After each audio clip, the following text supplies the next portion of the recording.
नमस्कार, मैं अजय साहू और आप देखना शुरू कर चुके हैं शोरगुल टाइम्स। कहानी सिगरेट अमीरजादा के इस एपिसोड में इनर सिटी का प्रोग्राम खत्म हो गया था। गीत ने आहान के साथ अंतिम प्रोफाइल दिया था जिसकी बहुत वाहवाही हो रही थी। इन दोनों के परफॉर्मेंस का वीडियो कुछ ही देर में वायरल हो गया था। इस वीडियो को देखकर 20 मिलियन व्यूज आ गए थे। तरह तरह के कमेंट्स भी आने लगे थे। वीडियो को कबीर और भाविक ने भी देखा था। दोनों को समझ आ गया था कि आहान सच में मामूली इंसान नहीं है। आहान के एक पल से रोहित अपने आप को संभाल नहीं पाया था और बेहोश हो गया था। रोहित के पिता विजय जैन बिजनेस टाइकून थे। मनाली में उनका अपना अलग नाम था। इसके बाद भी विजय जैन ने आहान को कुछ नहीं किया था। यह सब देखते समझते कबीर और भाविक समझ गए थे कि आहान एक हाई लेवल का फाइटर है, उसे पंगा नहीं लिया जा सकता। अब कबीर और भाविक आहान से माफी मांगने के लिए उसे ढूंढ रहे थे। तब तक आहान इनर सिटी से जा चुका था। तब वो दोनों राशि के पास पहुंचते हैं और अपनी मन की सारी बातें बताते हैं। राशि भी कबीर और भाविक की बात समझ जाती है और उन दोनों को आहान से मिलवाने के लिए मान जाती है। इसके बाद रेड मेपल होटल में सभी के मिलने का प्रोग्राम तय होता है। इस एपिसोड की शुरुआत कुछ इस तरह से होती है। चलिए आगे जानते हैं इस एपिसोड में और क्या कुछ नया होता है। राशि ने वो दिन को याद किया जब वो पहली बार आहान को रेड मेपल होटल में मिली थी। उसने जब आहान से पूछा था कि वो पुलिस को साथ लेकर क्यों नहीं आया था, तब आहान ने कहा था कि उसे कोई भी नहीं रोक सकता। उस वक्त राशि को आहान की यह बात सुनकर बहुत गुस्सा आया था। उसने सोचा था कि आहान अपने आप को समझता क्या है। उसने आहान के उसके एटीट्यूड के लिए सुनाया भी था, पर अब उसे समझ आ रहा था कि आहान ने जो कुछ बोला था सोच समझकर बोला था। यह तो वो थी जो मान नहीं रही थी। इन दिनों बहुत कुछ हुआ था जिससे राशि को लग रहा था कि आहान कोई साधारण इंसान नहीं था। उसने सिर्फ गेट लास्ट बोला और हिमानी को वहां से ले गया। इसके बाद आज उसने इतना अच्छा पियानो बजाया था, रोहित को एक ही पंच में घायल कर दिया था। गीत कपूर का दोस्त था। यह सब एक साधारण इंसान के साथ होना पॉसिबल नहीं था। आहान जितना लो प्रोफाइल मेंटेन कर रहा था वो उतना लो प्रोफाइल था ही नहीं। कबीर और भाविक भी उसके सामने आहान से माफी मांगने के लिए खड़े थे। वो चाहते थे कि आहान और उनके बीच अच्छा रिश्ता बन जाए। ठीक है, मैं आहान को अभी कॉल करती हूँ, राशि ने कहा। उसने सोचा कि अगर यह दोनों अपनी गलती सुधारना चाहते हैं तो उसे उन्हें एक मौका देना चाहिए। वैसे भी फाइनल डिसीजन तो आहान के हाथ में था। थैंक यू राशि, कबीर ने कहा। वो खुश था कि राशि उसकी बात मान गई थी। इसकी कोई जरूरत नहीं है, बस ध्यान रखना कि आगे से तुम हिमानी के बारे में उल्टा सीधा न सोचो, राशि ने रूखी आवाज में कहा। हम प्रॉमिस करते हैं कि ऐसा कभी नहीं होगा। हमारी वजह से हिमानी को कोई तकलीफ नहीं होगी, कबीर ने तुरंत कहा। वो पहले से आहान को लेकर कंफ्यूज था। अब इतना सब कुछ जान लेने के बाद वो आहान को प्रोवोक नहीं करने वाला था।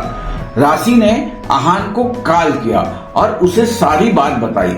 आहान जानता था कि ऐसा कुछ होने ही वाला था। उस दिन भी आहान को लग रहा था कि कबीर बहुत समझदार है, इसलिए उसे एटीट्यूड नहीं दिखा रहा था। इसके अलावा आज इतना सब कुछ देखने के बाद वो आहान से पंगा लेने की गलती नहीं करेंगे। हाँ ठीक है, मैं आ जाऊंगा, आहान ने कहा और फोन रख दिया। आहान बिना बात के दुश्मनी बढ़ाना नहीं चाहता था। अगर वो सीरियसली माफी मांगना चाहते थे तो आहान को माफ करने में कोई प्रॉब्लम नहीं थी।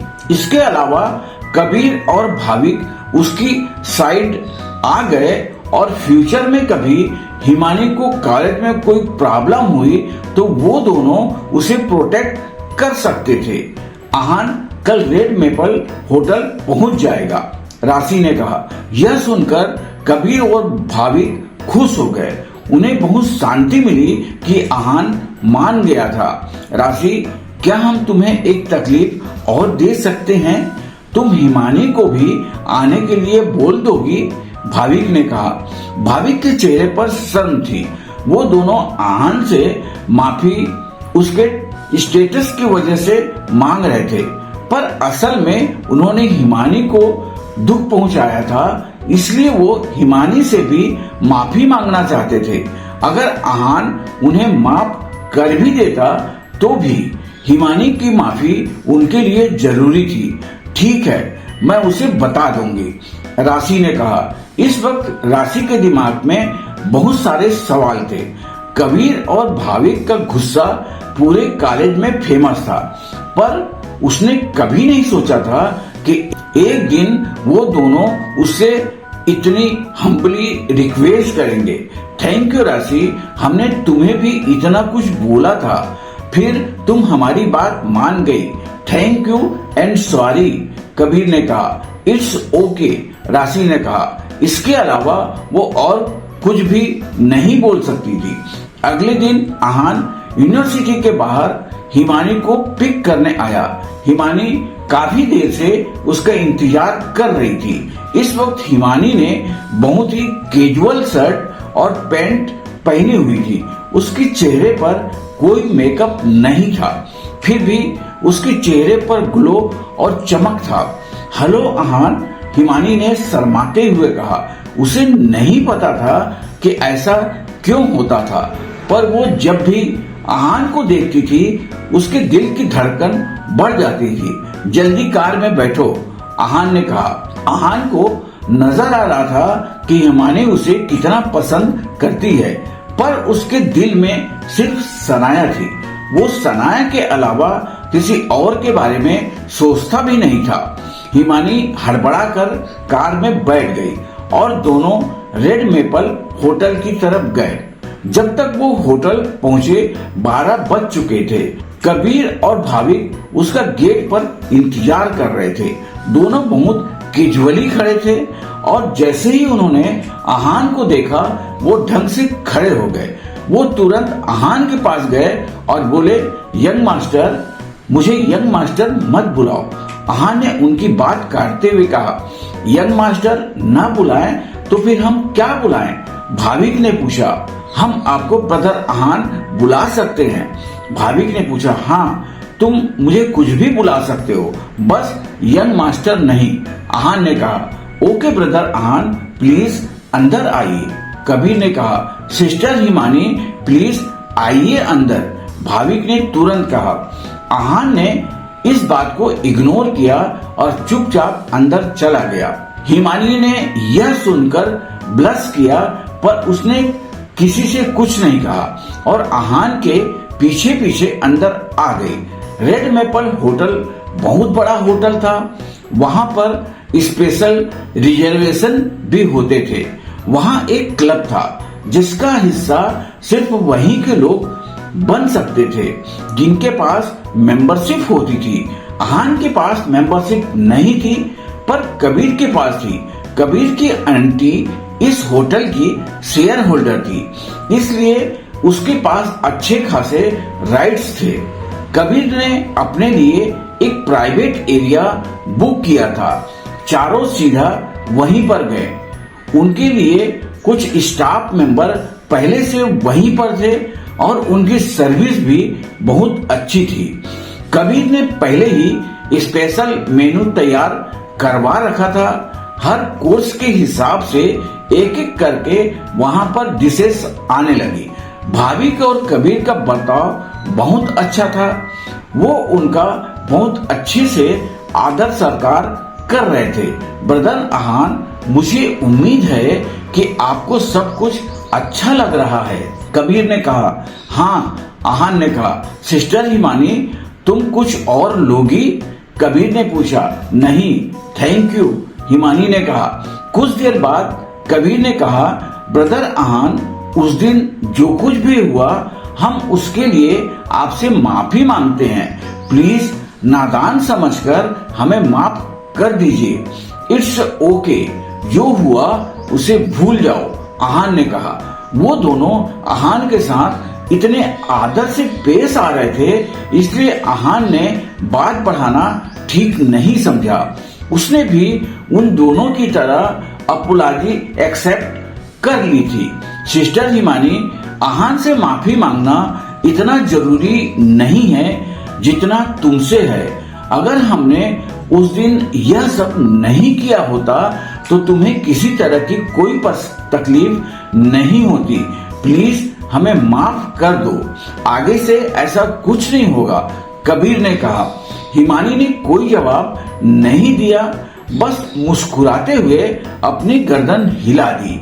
उसके एक्सप्रेशन से कबीर और भाविक समझ गए थे उसने उन दोनों को माफ कर दिया था। कबीर, भाविक, मैंने तुम दोनों को माफ कर दिया है, पर मैं तुमसे एक फेवर चाहता हूँ, आहान ने कहा। कैसा फेवर? आप जो बोलेंगे हम वो करने के लिए तैयार हैं, भाविक ने कहा। उसके चेहरे पर एक कंफ्यूज्ड एक्सप्रेशन था। आखिर आहान को उसे कैसा फेवर चाहिए हो सकता है? हिमानी और कबीर भी यही सोच रहे थे। आहान तो कुछ भी कर सकता है, फिर वो उनसे फेवर क्यों मांग रहा था? इसके लिए हिमानी भी यही सोच रही थी। मैं चाहता हूँ कि अगर फ्यूचर में कभी हिमानी को किसी तरह की कोई प्रॉब्लम आए तो तुम उसे सॉल्व करने में उसकी मदद करो। हिमानी को प्रोटेक्ट करने की जिम्मेदारी अब तुम्हारी है, आहान ने कहा। बिल्कुल, आप चिंता मत कीजिए, दोनों ने तुरंत बोला। इस वक्त हिमानी के चेहरे पर मिक्स्ड इमोशंस थे। एक तरफ वो खुश थी कि आहान उसके बारे में इतना सोच रहा है, वहीं दूसरी तरफ वो जानती थी कि आहान हमेशा उसके साथ नहीं रहेगा और एक दिन उसे छोड़कर चला जाएगा। अपना खाना करके सब लोग उस प्राइवेट एरिया से बाहर आ गए। आहान तुरंत वहां से निकलना चाहता था, पर तभी उसे वहां पर यामिनी, सानिया और पलक नजर आए। आहान वहीं रुक गया। उसे समझ नहीं आ रहा था यामिनी यहाँ क्या कर रही है। आहान कुछ कदम आगे चलकर यामिनी से सवाल करने ही वाला था कि वहां एक और इंसान उसे दिखा। उसे देखकर आहान की आंखें बड़ी हो गई। यह सनाया थी। आहान को समझ नहीं आ रहा था कि सनाया वहां क्या कर रही थी। चारों ने अब तक आहान को नहीं देखा था। वो पास ही एक टेबल पर बैठ गई। सनाया एक अधेड़ उम्र के आदमी के सामने बैठी थी। उस आदमी का चेहरा बहुत चमक रहा था और उसके चेहरे की खुशी साफ नजर आ रही। वहीं दूसरी तरफ सनाया के चेहरे पर कोई एक्सप्रेशन नहीं था। ऐसा लग रहा था जैसे वो जबरदस्ती वहां बैठी थी। ब्रदर आहान, सिस्टर हिमानी इस तरफ। भाविक ने जब देखा कि आहान रुक गया है तब उसने कहा। भाविक को लगा कि आहान को पता नहीं है कि उसे कहाँ जाना है, इसलिए भाविक ने हाथ के इशारे से समझाया। यामिनी और सनाया ज्यादा दूर नहीं थे, इसलिए उन्हें भाविक की आवाज साफ सुनाई दी। आहान का नाम सुनकर यामिनी के कान खड़े हो गए। उसने आवाज की डायरेक्शन में देखा, तब उसे आहान और हिमानी नजर आए। यामिनी और सानिया दोनों पैर पटकती हुई आहान के पास आई। हिमानी के चेहरे का रंग तुरंत उड़ गया। भाविक यामिनी को नहीं जानता था, पर हिमानी जानती थी। उसने सनाया और यामिनी को पहले हॉस्पिटल में देखा था। उस वक्त वो आहान की गोद में थी और यामिनी ने बहुत हंगामा किया था। इस बार फिर वो आहान के साथ थी। इस बार अगर कुछ ऐसा हुआ तो हिमानी अपने आप को कभी माफ नहीं कर पाएगी। इस बार तो भाविक ने उसके सामने हिमानी को सिस्टर बुलाया था। तुमने अभी अभी इसे क्या बुलाया? यामिनी ने हिमानी की तरफ इशारा करते हुए भाविक से पूछा। सिस्टर, भाविक ने कहा। भाविक आहान और हिमानी का रिश्ता नहीं जानता था, पर उसे इतना पता था कि दोनों के बीच गहरा रिश्ता था। इसलिए उसने हिमानी को सिस्टर बुलाना शुरू कर दिया था। उसके हिसाब से आहान और हिमानी एक कपल थे। वाह! आहान ने अपने लिए पार्टनर भी ढूंढ लिया। इससे पहले यामिनी कुछ बोल पाती, सानिया ने कहा। सानिया हिमानी और आहान को ताना मार रही थी। यह सुनकर आहान को बिल्कुल अच्छा नहीं लगा। उसने सानिया से कहा, आपको क्या मतलब है? यह सुनकर यामिनी को गुस्सा आया। वो हिमानी को थप्पड़ मारने आगे आई, पर आहान ने उसका हाथ पकड़ लिया। इस बात से हिमानी का कोई लेना देना नहीं है। उस पर कीचड़ उछालने की कोई जरूरत नहीं है, आहान ने कहा। यह सच भी था। शुरुआत से लेकर अंत तक हिमानी ने कुछ भी नहीं किया था। वो इनोसेंट थी। मेरा हाथ छोड़ो। यामिनी आग बबला हो गई। उसे विश्वास नहीं हो रहा था कि आहान ने उसका हाथ पकड़ लिया था। आहान ने झटके से यामिनी का हाथ छोड़ दिया। तुम्हारी इतनी हिम्मत, यामिनी ने कहा और अपना हाथ मलने लगी। तुम्हारे डिवोर्स को कुछ ही दिन हुए हैं और तुम दूसरी लड़कियों के साथ घूम रहे हो। तुम्हें शर्म नाम की चीज है या नहीं? यामिनी चिल्लाने लगी। तुम सनाया के लायक ही नहीं थे, यामिनी ने कहा। यह बात सुनकर कबीर और भाविक हैरान रह गए।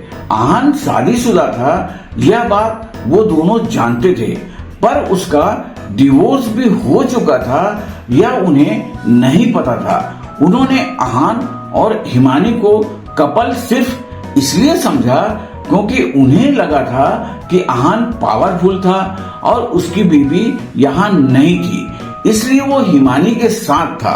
वो समझ गए थे कि उनके सामने जो औरत थी वो जरूर आहान की सास थी। यह आहान की सास है, कबीर ने भाविक को धीरे से कहा। हाँ, और हमने इनके सामने हिमानी को सिस्टर बोल दिया, भाविक ने कहा। यामिनी, तुम्हारा दामाद तो बहुत नालायक निकला। कुछ ही दिन में इसने अपने लिए किसी नए को ढूंढ लिया, सानिया ने कहा। सानिया ने आग में घी डालने की कोशिश की। सानिया, अपना मुंह बंद रखो, आहान ने रूखी आवाज में कहा। इस वक्त आहान ने सब छोड़कर बस सनाया की तरफ देखा। सनाया भी उसे ही देख रही थी। दोनों के एक्सप्रेशन से उनकी फीलिंग का अंदाजा लगाना बहुत मुश्किल था। आहान जानना चाहता था कि सनाया उस आदमी से मिलने क्यों आएगी। आहान और सनाया का मिलना आगे क्या मोड़ लाएगा, जानने के लिए बने रहिए हमारे चैनल शोरगुल टाइम के साथ। बस इसी के साथ यह एपिसोड भी यहीं पर समाप्त होता है। इस एपिसोड को आगे बढ़ाते हुए कल फिर मुलाकात होगी। आज के लिए बस इतना ही। अब हमें कल तक के लिए इजाजत दीजिए। नमस्कार, धन्यवाद।